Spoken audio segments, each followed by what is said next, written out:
አይዞሽ ትችያለሽ። ሰውነትሽም ደንደን ያለ ስለሆነ ትቋቋሚዋለሽ። አይዞሽ። አንተ ትንሽ ትሻል ነበር። አንተም እንዲህ አልከኝ። እኔ በምንድን ነው የምሻለው ብለሽ ነው? ሰላም ጤና ይስጥልኝ ውድ ተመልካች፣ እንዴት ናችሁ? ደህና ናችሁ ወይ? ሁሉ ሰላም፣ ሁሉ መልካም ነው። እግዚአብሔር ይመስገን እኔ በጣም ደህና ነኝ። እንግዲህ ዛሬ እየላችሁ የመጣሁት ምሳሌ ድራማ ክፍል 112 ነው። እንጃ ብቻ ይሄንን ነው እየላችሁ የመጣሁት። ቆይቻለሁ። እስቲ ዛሬ በስተመጨረሻ ላይ አንዳንድ ነገር አብረን እንበል ብዬ ነው የመጣሁት እንግዲህ ውድ ተመልካች። ስለዚህ ወይዘሮ ኤፍራታና ወይዘሮ ማሌት በጣም በአሁኑ ጊዜ በጣም ተያይዟል። እንግዲህ የነሱ ምሳሌ ለምሳሌ እንግዲህ ምሳሌን አልፈልጋትም፣ ምሳሌ በኔ ሀብት በባለቤቴ ሀብት ምሳሌ በኔ ሀብት እንግዲህ ሀብቱ ተሸጦ ምሳሌ እንዳትታከም በጣም ትልቅ ሙግት አድርጋ ነበረ። ከቤት ሁሉ እስከምትወጣ ድረስ ደረጃ አብረው ደርሰው ነበረ። ነገር ግን እንደሷ ፍቃድ ሳይሆን እንደ እግዚአብሔር ፍቃድ ሁሉም ነገር ተስተካክሎ ቡሩኬም ተደብድቦ ሁሉም ነገር ልጁ ላይ ደርሶበት ታስሮ ወንድሙ ሁሉ ካለበት ቦታ መጥቶ እንግዲህ በእግዚአብሔር ፍቃድ ቡሩኬም ከዛ እስር ቤት ውስጥና ከዛ ድብደባ ወጥቶ ዛሬ በድጋሜ ማለት ቡሩኬን ይቅርታ እጠይቀዋለሁ፣ ቡሩኬ እንደሱ ሰው መቼም አላገኝም በማለት በጣም አለመቻት ብሎ በተለያየ ወንዶች ስትሰቃይና ሁሉም ሂጂ ከክራይ ቤት ሁሉ እኛ ላይ ወይዘሮ ኤፍራታም እኔ ላይ አትቀመጭም፣ እንደምንም ብለሽ ከሱ ጋር መታረቅ አለብሽ በማለት እንግዲህ በጣም ብዙ ውጣ ውረድ በትዳሯ መፍረስ ላይ በምሳሌ ሰበብ መግባት ላይ በጣም ብዙ ነገር እንዳየችና በጣም እንደተሸገረችና በጣም እንደተራበች ባለፈው ቪዲዮ ላይ እናንተም አይታችኋታል። ነገር ግን በአሁኑ ጊዜ ደግሞ ወደ ቡሩኬ ጠጋ ብላ እባክህ እንዳንተ ሰው አላገኝምና ይቅርታ አድርግልኝና እንደ በፊቱ አብረን እንቀጥላለን ብላ ስትንበረከክለት ነበረ። ቡሩኬ ግን እኔ በአሁኑ ሰዓት አዲስ ህይወት ጀምሬያለሁ፣ የምፈልገውን ህይወት ነው ያገኘሁት።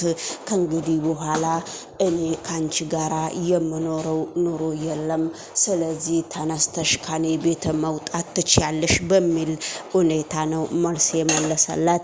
ቁጭ ብለው ሁለቱም ሲጠያየቁ ነበረ። እኔ በክፉ ጊዜ የኔ ልጅ የጠላ ሰው በድጋሜ ወደኔ ህይወት አላስገባም ብሎ ሲያስረዳት ነበረ። እንደዛም ሲያስረዳት ምንም ነገር የሰማችውም የምታዳምጠውም ነገር የለም። በጣም ወደ ቡሩኬ መመለስ ትፈልጋለች። እንግዲህ የቡሩኬ ወንድምም ቡሩኬን እስከምድረው ድረስ እንቅልፍም አልወስድ እያለኝ ነው። እኔ ሙዚቃ እያሳተምኩ ነውና የኔ ሙዚቃ እንደውም ምሳሌ ክሊፑ ላይ እስካለች ድረስ በኔ ሙዚቃ ነው ቅድስትን የምድረው ብሎ በጣም ቃል ተገባብቷል።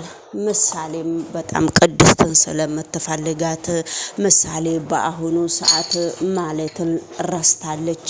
ጠዋትም ማታም ከቅድስት ጋራ ነው የሚኖሩት። ቅድስት በጣም በር ላይ እሷና ማለት በጣም እየተደባደቡ ነበረ። ውጪ ግቢ።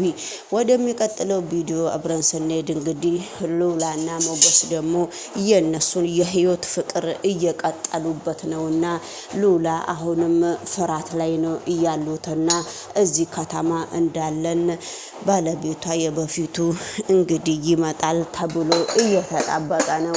በነገራችን ላይ ለንብረታቸው እየተከራከራላቸው ያለው በድጋሜ ሉላን አፍቅሮ ቁጭ ብሏል። በስተመጨረሻ ላይ ከሉላ ባለቤት ከበፊቱ ጋራ ተገናኝተው መኪና ውስጥ ልጅቷ በጣም ነው የምታምረው፣ ልጅቷ በጣም ነው ምን የምትለው ብሎ በጣም እየቀበጣጠረ ነው። እንግዲህ ዝናም ምንድነው ምን ደረጃ ላይ ነው ያለከው? ምን ልሰራ ነው? የሷን መልክ አንተ ሲቀጥል ያየከው ያንተ ችግር እስኬት ነው?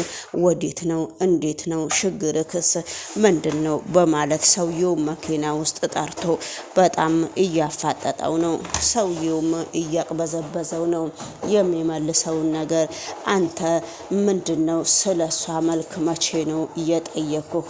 ምንድነው ዝም ብለህ ስለሷ መልክ የምታወራው? ብሎ እንግዲህ በጣም እሱንም ይዞታል። ነገር ግን ቢያያዙም ባያያዙም ሉላ ደግሞ አሁን አንቺ ሞገስን ቅድስት ማነች ማለት እነ ሉላ ናቸው እኮ እንደዛ ያኔም እያረጉኝ እንጂ እኔ አንተን በጣም ነው የምወድህ፣ በጣም ነው የማፈቅርህ። አሁን እኮ በጣም እያሳደዱኝ ነው። ስለዚህ እባክህ በእግዚአብሔር ስም ይቅርታ አድርግልኝ። ለምንድን ነው ግን እንደዚህ የጨከንክብኝ?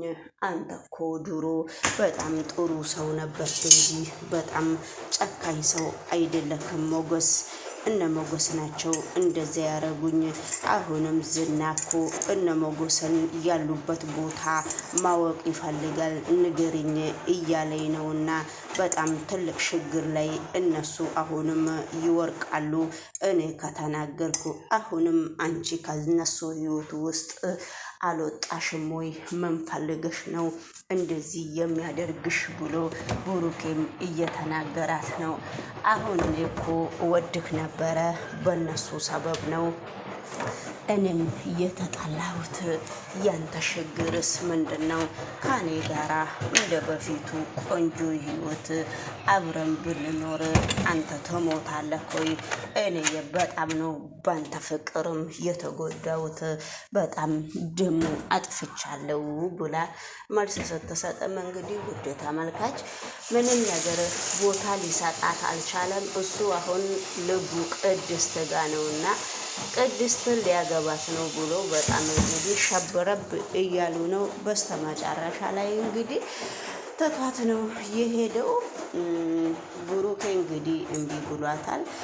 ነገር ግን ምንም ማድረግ አይቻልም። እንግዲህ አብረን እንከታተላለን። ወደሚቀጥለው ቪዲዮ ደግሞ አብረን ስንሄድ ሰላም ሰላም፣ ጤና ይስጥልኝ ውድ የዩቱብ ተመልካቾቼ፣ እንደናችሁ? ደህና ናችሁ ወይ? ደግዬ ናችሁ ወይ? ላይክ እና ላይክ እያደረጋችሁ ይሄንን ቪዲዮ ለምንድን ነው ላይክ የማታደርጉ? ቻናሉ በጣም በቃ ጥንብ ሆነ ማለት ይቻላልና ተው እናንተ ግን ተው ግን ዩቱብ ማናጀነር እኩል እኮ ነው ከከፈለ የምንከፈለው።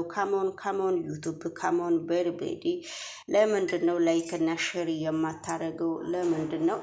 እዚህ ጋር ደግሞ እንግዲህ ሌላዋን ሴትም አስሮ ዝና በጣም እያሰቃየ ነው። ዝና እንግዲህ ለምን ሴቶቹን ለማሰቃየት እንደዚህ ለምን እንደሚወድ መድኃኒዓለም ይወቀውም ማለት ነው። ውድ ተመልካች ወደሚቀጥለው ቪዲዮ ደግሞ አብረን ስንሄድ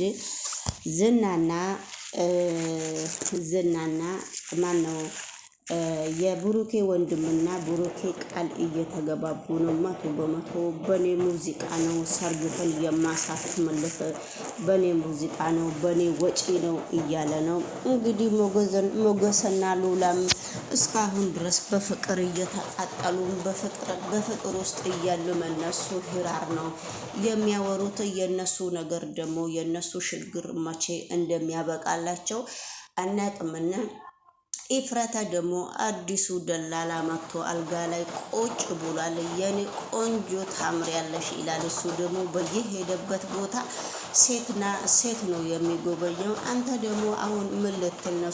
በጣም ነው የምታምሪው የኔ ቆንጆ ብሎ በጣም እንግዲህ እያሽማቀጠባት ነው።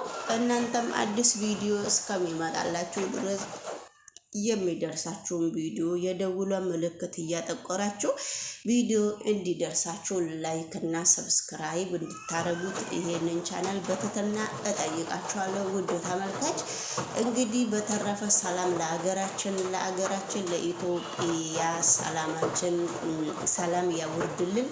አገራችን ኢትዮጵያ ሰላም ስትሆን ነው እኛም ቪዲዮ ቀርጸን አገራችን ላይ ፈልሰሰስ የምንለው። ያለበለዛ አገራችን በአሁኑ ሰዓት ጥሩ ሁኔታ ላይ ስለሌለች ምንም ማድረግ አንችልም። እንኳን ስለ ዩቱብ ስለ ራሳችንም ምንም ነገር የምናውቀው ነገር የለም። እንግዲህ ሁላችሁንም አመሰግናለሁ። ሁላችሁንም አይዞሽ፣ ትችያለሽ። ሰውነትሽም ደንደን ያለ ስለሆነ ትቋቋሚዋለሽ። አይዞሽ። አንተ ትንሽ ትሻል ነበር። አንተም እንዲህ አልከኝ።